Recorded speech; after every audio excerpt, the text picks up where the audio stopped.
Hello everybody, this is Gregory with 5-Minute Catholic Apologetics and Living, where 5 minutes of your time may get you to the divine. Today we're going to talk about how some changes inside the church in the 60s and 70s led to what would be expected, an exodus away from the church. Now before we begin, let's start with a prayer. In nomine Patris et Filii et Spiritui Sancti. Amen. Gloria Patri et Filio et Spiritui Sancto, sicut ora in principio et nunc et semper et saecula saeculorum. Amen.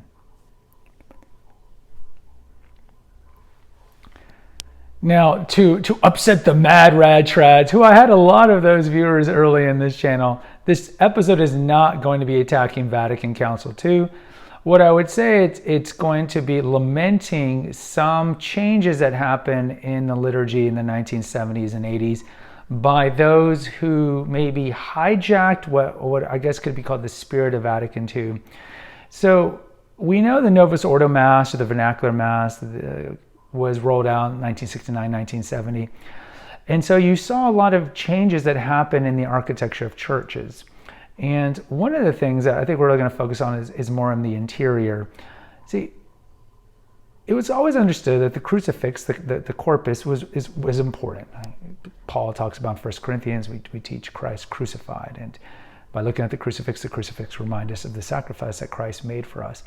But in the feel-good times of the 70s and so forth, people didn't want to look at the crucifix, or some, I guess you could call them change agents, modernists, misguided people in the clergy and maybe high-functioning people in different parishes thought it was a downer, right? You got to remember, this is the early 70s, peace, love, and all these things. It's a downer to have the crucifix. Let's replace it with resurrected Jesus. So you saw in many parishes, not all of them, but they would move the corpus or just completely get rid of it and bring up resurrected Jesus. Now, of course, the resurrection of Jesus is exceedingly important. The celebration of Easter is the biggest feast day of the liturgical calendar. But historically, it's the corpus. The corpus needs to be there, not resurrected Jesus. So they rolled that out. Then the whole idea of the Mass being a holy sacrifice. See, this was another kind of revisionistic talk where we no longer saw that as important. And so now you started seeing the words change, not necessarily in the liturgy, but like with a lot of songs that were being sung at the time, where we weren't really focusing on the holy sacrifice of the Mass. Now it was a meal, a celebration. Think of the song "Table of Plenty." That's a song that kind of epitomizes that. It's a banquet. It's stuff like that. It's a meal. It's more communal. See, these are more approachable words, more approachable meanings. People come in. We want to bring in these Protestants. They see this scary, gigantic crucifix that I've talked about, like growing up as a Hispanic. My uncles, I'd go to Mexico, and they'd have, the white people in America, you get like PG crucifix. You go to Latin America, it is bloody Jesus. I mean, it is just bloody crucifix Jesus. And I remember being a kid just being so scared of these gigantic crucifixes my family would have over there. But it's like, no, we need to bring in more Protestants. We need to make this church more Protestant looking, more friendly. So let's bring in resurrected Jesus, right? It's not going to freak people out. Let's talk about it being a banquet, right? Yeah. It's not a sacrifice. Sacrifice is spooky. That's like Old Testament. No. And remember, the Protestants don't believe in sacrifices anymore. Luther got rid of all that. So the whole meaning of liturgical worship being a sacrifice, it's gone out the window hundreds of years ago. And so then after a little while, it's kind of like, well, this tabernacle, they don't get it. We need to move this and put it in its own special room. So I can't tell you how many churches in the city where I live in have done this, where I think of like Dirty Dancing, nobody puts baby in a corner, where Patrick Swayze says that about Jennifer Grey. But it's like we've done that. It's like we put Jesus in a corner, where we put him in these rooms that some of them are almost like a broom closet. And some of them are nice rooms, they're nice chapels. But that's not where the tabernacle is meant to be. The tabernacle is meant to be in the sanctuary. behind the altar, or prior to the changes in 1970 on the altar, which you still see like at the ordinariate, for example. And some liturgists would be like, no, we need to move the tabernacle because it's too much the center of attention. It's getting too much attention. And then, then that begs the question, then like, okay, if Christ in the tabernacle shouldn't be getting most of our attention, then who should be getting it? And if you ask a liturgist, well, we know what rolled out in the 70s and 80s, where you'd have choirs, where they used to be in the loft, where they've been forever, and now they're next to the altar.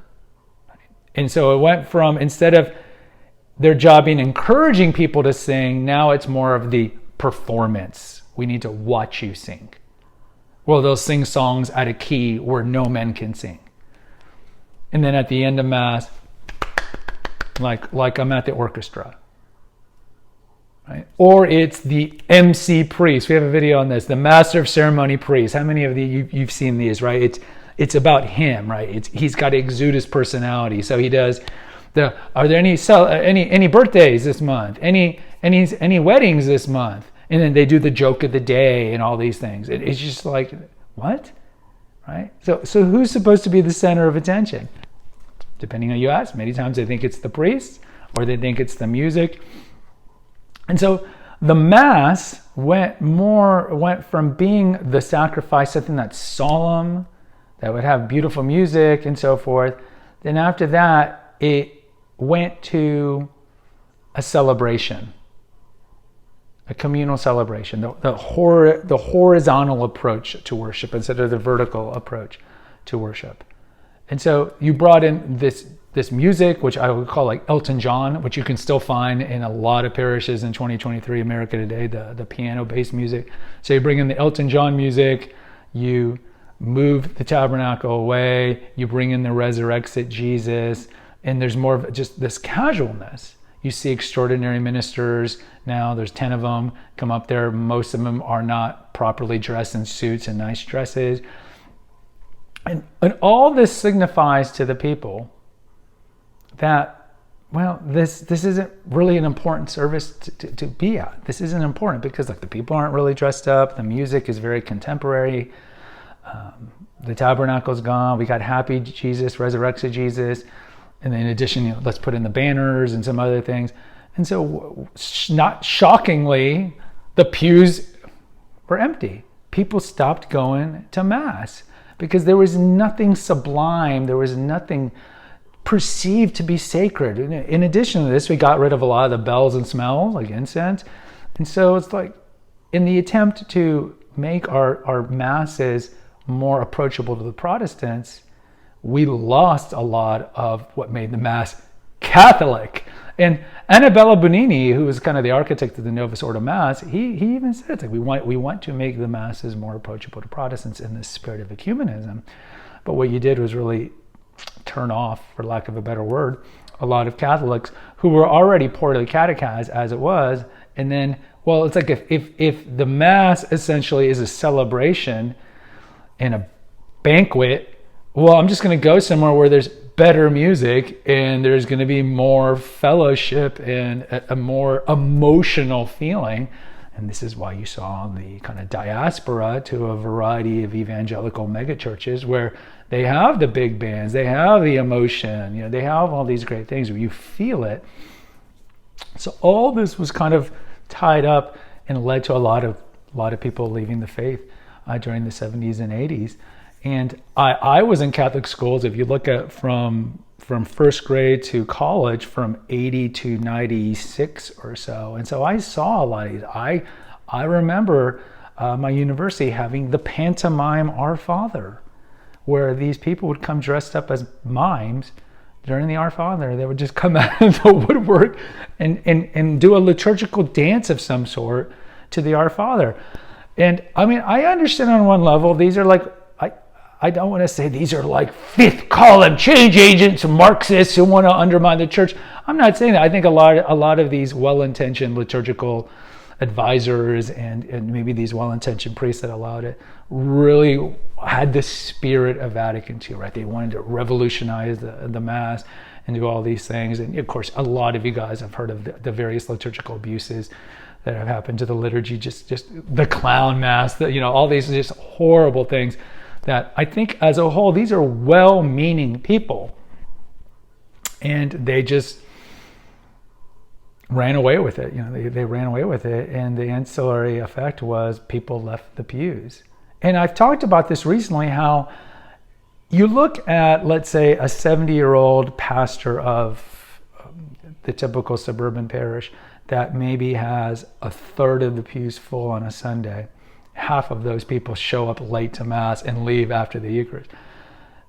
And then you juxtapose that to parishes where the pews are overflowing, and when it's not crying, it's dying. You see these big families and women in chapel veils and people staying late after Mass. They're not fleeing, they're actually staying and praying. It's like they can learn, right? You would think it's like, I need to see what's working here and affect that change in my church. And I think a great start, and you have seen some parishes do this, bring back the tabernacle, bring back the corpus. Stop having songs like Table of Plenty and Glory and Praise Volume 2 and all these hymns, these hymn books that I grew up with. Kind of correct the choir or corral the choir the best you can, because liturgical directors, that some of those people are, I would say, the most passionate demagogues about what they think the music should be. But the pastors have hemmed them in. You got to move back to the back of the choir loft or away to the side.